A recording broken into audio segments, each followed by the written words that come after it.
This year, IndyCar introduced aero screens on their cars to give drivers added head protection.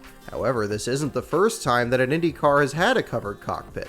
This brings us to the story of when a NASCAR legend entered the Indy 500 in a car with a roll cage. The story of this unusual car and a NASCAR driver entering Indianapolis begins in the 1950s. In those days, racing sanctioning bodies were very protective of their drivers racing in other series. If a NASCAR driver raced in USAC, for example, they would be banned from NASCAR and vice versa. In 1953, Marshall Teague even left NASCAR permanently so he could race at Indy, but eventually those rules were relaxed. A handful of races were so important that they were also recognized by the International Motorsports Sanctioning Body, the FIA, which allowed international drivers with FIA licenses to run in them as well. In February 1962, an agreement was reached between NASCAR, USAC, and the SCCA that allowed drivers to cross over to another series for those few races only. In 1963, 3 NASCAR races carried this distinction, which is why Dan Gurney won at Riverside, and drivers like A.J. Foyt and Johnny Rutherford entered the Daytona 500. But at the same time, this also allowed NASCAR drivers to run in the Indy 500 for the first time.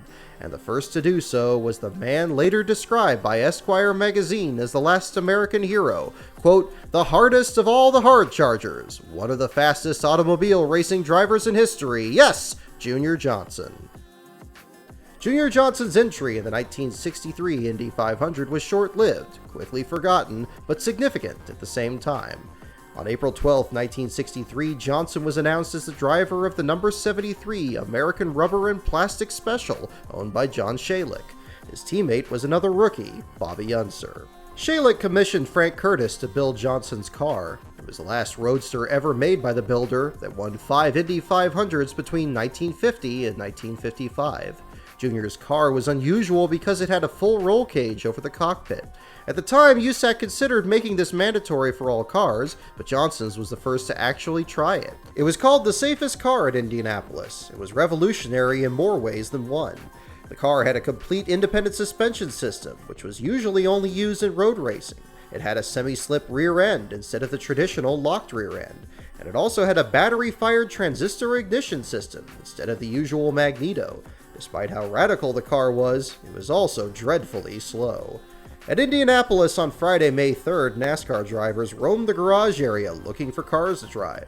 1960 Cup champion Rex White and 1963 Daytona 500 winner Tiny Lund were seen talking to car owners. Curtis Turner, who is currently banned from NASCAR for starting a drivers' union, was hired at the last minute to drive a car for Smokey Yunick.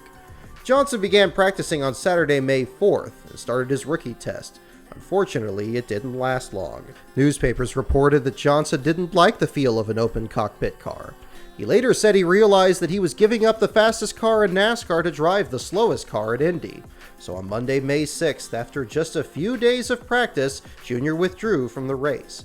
He was replaced by Colby Scroggin, who was also too slow to qualify the car. Bobby Unser left the team and qualified another car. As for the other stock car racer, Curtis Turner crashed on May 16th and destroyed the car in turn 3 when another blew an engine in front of him.